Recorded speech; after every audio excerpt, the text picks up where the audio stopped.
देश में सबसे ज्यादा गरीब हैं, सबसे पिछड़े हैं, सबसे ज्यादा बेरोजगार और भूखमरी के शिकार हैं, फिर भी यहाँ के आदमी को जगना नहीं है, तो कैसे सुधरेगा? প্রশান্ত কিশোরের 2024-এ লাইমলাইটে আসার চেষ্টা, ইন্ডিয়া জোটের মাথার উপর ছড়ি ঘোরাবেন পিকে, ঘেটে ঘ হয়ে যেতে পারে সবটা, বিজেপিকে কিচ্ছু করতে হবে না, একজন নেতাই কাফি পিকের স্বপ্ন ভঙ্গ করতে।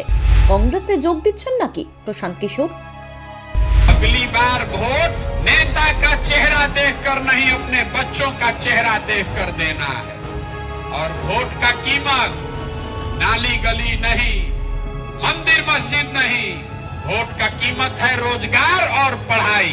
তিনি আর কংগ্রেসের কাছে যাবেন না আগের মতো, রাহুল গান্ধী বরং আসতে পারেন প্রশান্ত কিশোরের কাছে।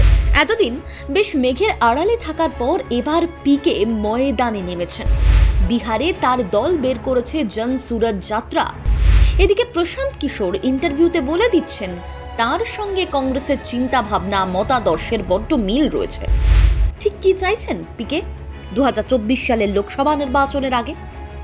কানাঘুষোতে অনেকেই বলছেন পিকের টার্গেট ইন্ডিয়া জোট নয় তো। এর মানেটা কি আজকে বিস্তারিত বুঝিয়ে বলবো। ভোট কুশলী পোল স্ট্র্যাটেজিস্ট প্রশান্ত কিশোরকে নিয়ে সবথেকে বেশি চর্চা লাস্ট হয়েছিল যখন বাংলায় তৃণমূল কংগ্রেসের হয়ে 2021 সালে তার টিম আইপ্যাক কাজ করেছিল এবং 2021 সালের বিধানসভা নির্বাচনে বাংলায় সংখ্যাগরিষ্ঠতা পেয়ে জিতেছিল তৃণমূল কংগ্রেস। তারপর থেকে কেমন যেন একটা ফিকে হতে থাকে পিকের এফেক্ট। মাঝখানে এটাও শোনা গিয়েছিল তিনি কংগ্রেসে যোগ দেবেন, কিন্তু রাহুল সোনিয়া গান্ধীর সঙ্গে বৈঠকের পর ভেস্তে যায় সেই জল্পনা। এরপর বিহারে নিজের দলের সূচনা করেন তিনি। কিন্তু রাজনৈতিক বিশ্লেষকরা অনেকেই এখন মনে করছেন হতে পারে 2024 সালের আগে এবার বড় কোনো ছক কষছেন প্রশান্ত কিশোর। আর সেটা কি? দেখুন, রাজনীতির অনেকটাই অনুমানের উপর নির্ভর করে বলা হয়, আর সেই অনুমানেই এটা মনে করা হচ্ছে হয়তো এবার কংগ্রেসে যোগ দিতে চাইছেন প্রশান্ত কিশোর। একবার সেখানে যোগ দিলেই কংগ্রেস তাকে এই মুহূর্তে বড় কোনো দায়িত্ব দিতে পারে, এক প্রকার সেটা নিশ্চিত বলতে পারেন। কারণ 3 রাজ্যে হারের পর কংগ্রেস কার্যত দিশাহারা। তাদেরকে দিশা দেখাবে কে? এটা এখন অনেক বড় একটা প্রশ্ন। প্রশান্ত কিশোর কি এই সুযোগটারই অপেক্ষা করছিলেন এতদিন ধরে? কিন্তু বাকি জোটের মুখেরা কি কোনোদিনও মেনে নেবেন প্রশান্ত কিশোরের আগমন? একটা বেসরকারি সংবাদ মাধ্যমকে সাক্ষাৎকারে পিকে বলেন কংগ্রেসের মতাদর্শের সঙ্গে তার অনেকটাই মিল রয়েছে। একই সঙ্গে তিনি এটাও বলেন আমি চাই কংগ্রেস সিদ্ধান্ত নিক, তারা আমাকে চান কিনা, আমার যেটা করার আমি সেটাই করছি। আর ঠিক এই বক্তব্যের পরই অনেকেই মনে করছেন তাহলে কি এবার পিকের নেক্সট ডেস্টিনেশন কংগ্রেস?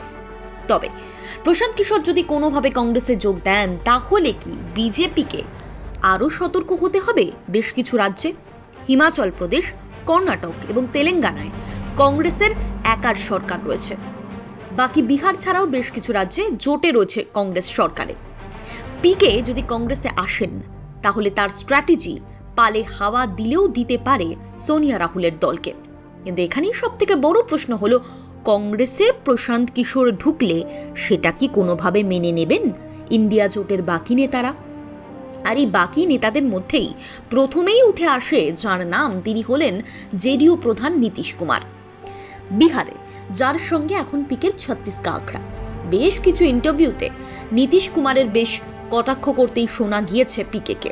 কারণ এক্ষেত্রে বিশেষজ্ঞদের দাবি প্রশান্ত কিশোরকে বড় দায়িত্ব যদি কংগ্রেস দেয় সেক্ষেত্রে বিরোধীদের সঙ্গে আসন সমঝোতাতেও কিন্তু বড় পরিবর্তন হতে পারে। ইন্ডিয়া জোট নিয়ে অলরেডি বহু মন্তব্য করেছেন পিকে, আর খুব রিসেন্টলি সেগুলো করেছেন।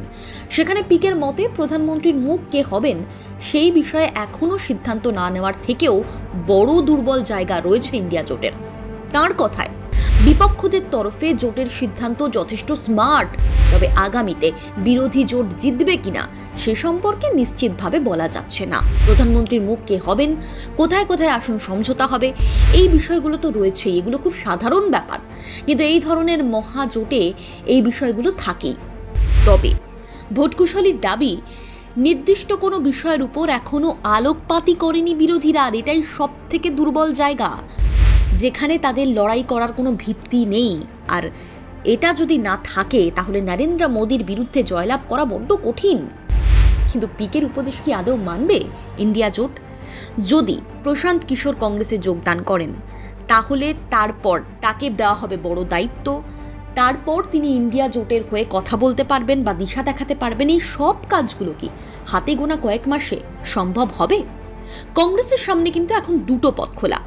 তারা পিকে কে বাঁচবেন না বাঁচবেন না, দেখা যাক কোন দিকে যায় কংগ্রেসের ভাগ্য, প্রশান্ত কিশোরের ভাগ্য। ব্যুরো রিপোর্ট, প্রথম কলকাতা।